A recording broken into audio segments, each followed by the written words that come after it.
Shadows of Justice. Zara Powell stood at the window of her modest law office, watching rain streak down the glass. At 34, she'd built a reputation as one of the fiercest civil rights attorneys in the city. The framed diplomas on her wall from Howard University and NYU Law seemed to glow in the dim light, testament to her brilliance and determination. "Another case, another battle," she murmured, turning to the stack of files on her desk. Her phone buzzed. Marcus, her assistant, texted, "Reporter from Tribune wants comment on the Westfield verdict." Zara smiled. Yesterday's victory had been sweet, a black teacher wrongfully terminated after speaking out against systemic racism in the school district. The jury had awarded $1.2 million in damages. She ran her hand over her close-cropped curls and straightened her charcoal suit. The fight never ended. For every case won, 10 more appeared at her door. People seeking justice in a world determined to deny it. The courier arrived just after lunch, soaked from the downpour outside.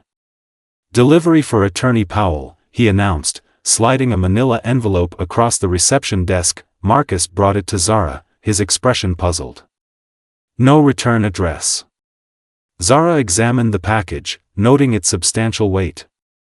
"Strange," she commented, breaking the seal. Inside lay a meticulously organized case file.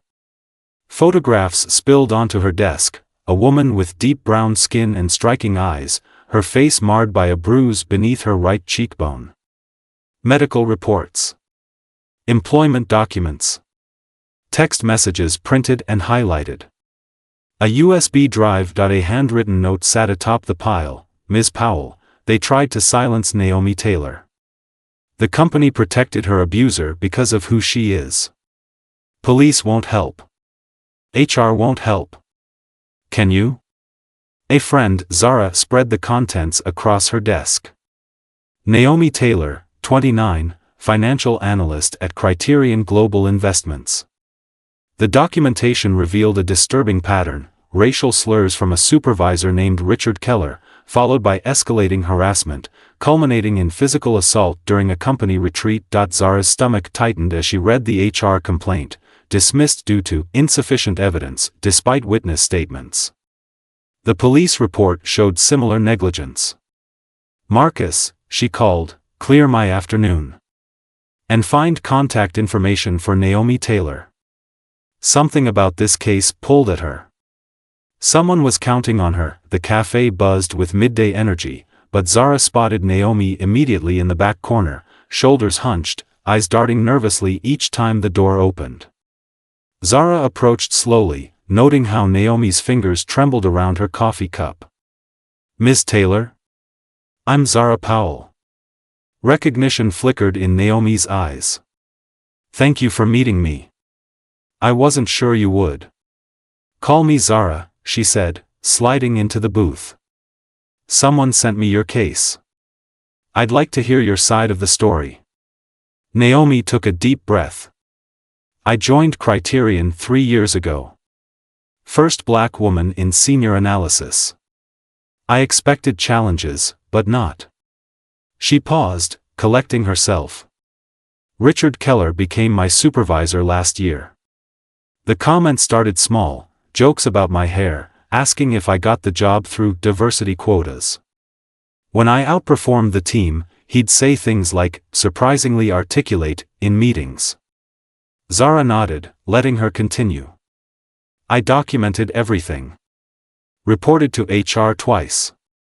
They suggested I was too sensitive." Naomi's voice hardened. "During the company retreat in December, Richard cornered me in the hotel hallway, said I'd been undermining his authority. When I tried to walk away, he grabbed my arm, slammed me against the wall." She pushed up her sleeve, revealing a fading yellowish bruise. "A colleague witnessed it, reported it. The company buried it.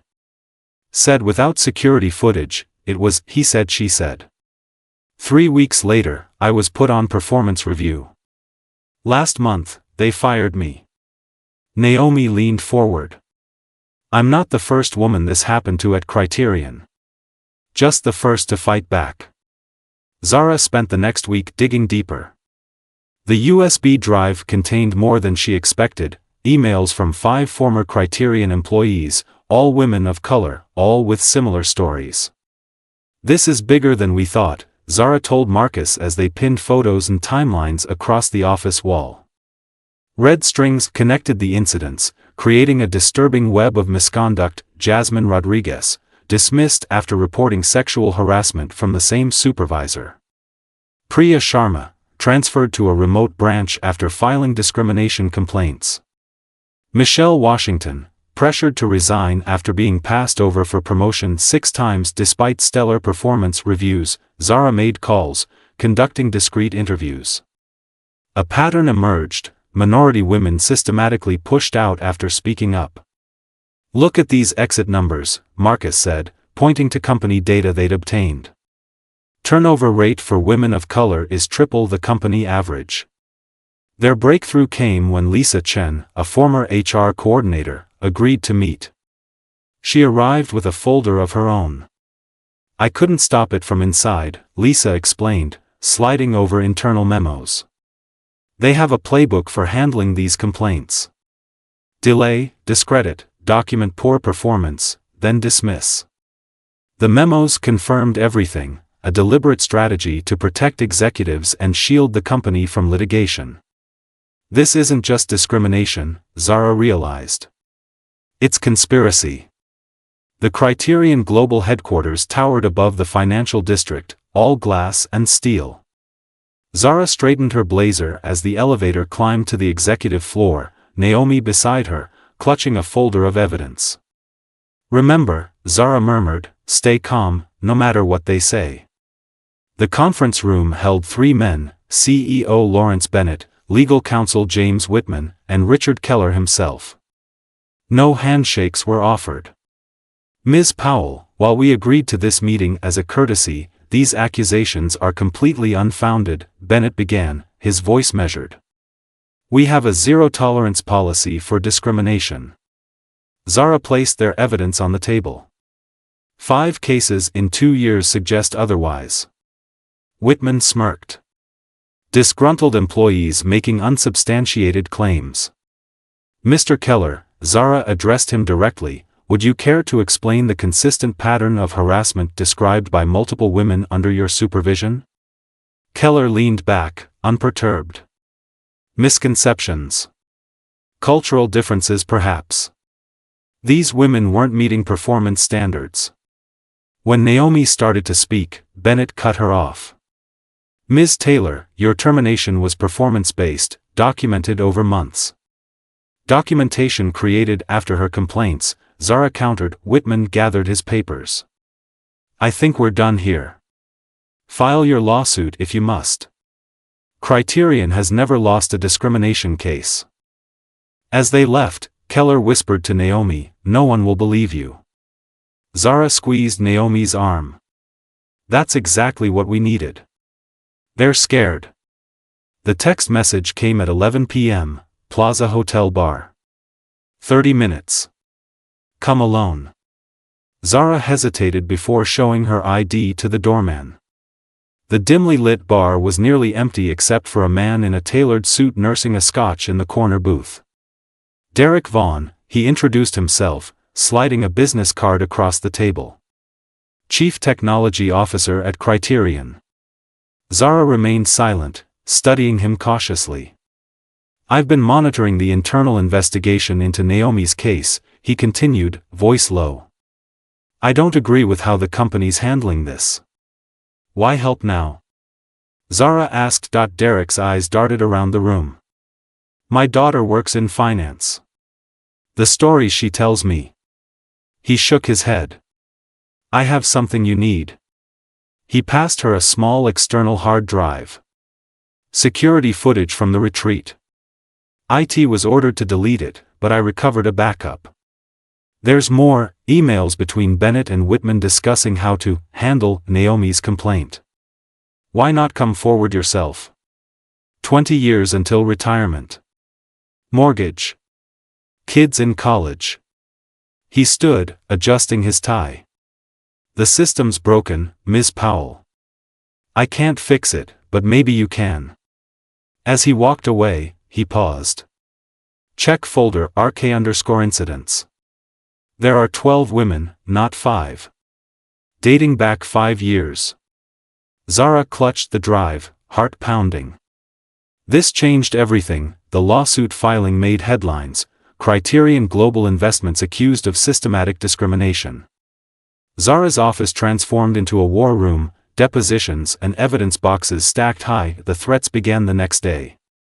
Naomi found her car tires slashed, a note on the windshield, drop the case.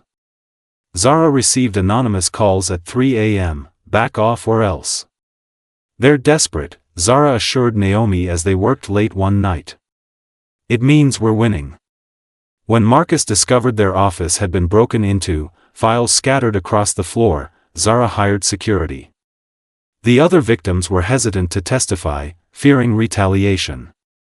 We need one more witness, Zara insisted, reviewing strategy with her legal team. Someone currently inside Criterion. That night, a brick crashed through Zara's apartment window. The attached message read, "Some fights aren't worth dying for." They're wrong, Zara told the police officer taking her report. This one is. The courtroom hushed as Judge Morales entered. Criterion's defense team projected confidence, their table flanked by Richard Keller and Lawrence Bennett in immaculate suits. Your Honor, we call Richard Keller to the stand, announced James Whitman, Criterion's counsel. Keller testified smoothly, denying all accusations. Ms. Taylor was terminated for documented performance issues, he insisted. These allegations are fabrications from an employee who couldn't meet our standards. During cross-examination, Zara approached calmly. Mr. Keller, are you familiar with the company retreat last December? Of course. Zara nodded to her assistant, who cued video footage on the courtroom display. The grainy security camera showed Keller confronting Naomi in the hallway, grabbing her violently, slamming her against the wall. Gasps echoed through the courtroom. Keller's face reddened. That footage was deleted, he blurted, then caught himself. So you were aware this footage existed? Zara pressed. And knew it was deleted? Before Whitman could object, the courtroom doors opened. A woman in a tailored suit walked purposefully down the aisle. Your Honor, we have an additional witness, Zara announced. Ms. Caroline Bennett. Lawrence Bennett's face drained of color as his daughter, Criterion's newly appointed HR director, took the stand. Ms. Bennett, what can you tell us about Criterion's policies regarding harassment complaints? Caroline squared her shoulders. There's a systematic procedure to discredit complainants, particularly women of color. I discovered this reviewing historical cases. She placed a folder on the stand. This includes internal communications directing HR to manage out employees who raise concerns. The courtroom erupted as Bennett whispered frantically to his attorneys. The verdict came after just 4 hours of deliberation. Judge Morales's voice rang clear through the packed courtroom. The jury finds in favor of the plaintiff, Naomi Taylor. Damages totaled $4.3 million. Beyond money, the judgment mandated sweeping changes at Criterion, independent oversight of HR practices, mandatory training, and transparent reporting of all discrimination claims. Richard Keller resigned in disgrace. Lawrence Bennett stepped down as CEO. Caroline Bennett was appointed to lead the company's new Diversity and Ethics Committee. Outside the courthouse, cameras flashed as Zara and Naomi addressed reporters. This isn't just Naomi's victory, Zara declared. This is for every person silenced by powerful institutions. Within weeks, 23 former employees from other companies came forward with similar stories. Zara's firm took on 5 new attorneys to handle the cases. At the community centers, Women in Business Forum, Naomi shared her story with young professionals. Speak your truth, she told them. Because when one voice becomes many, justice becomes possible.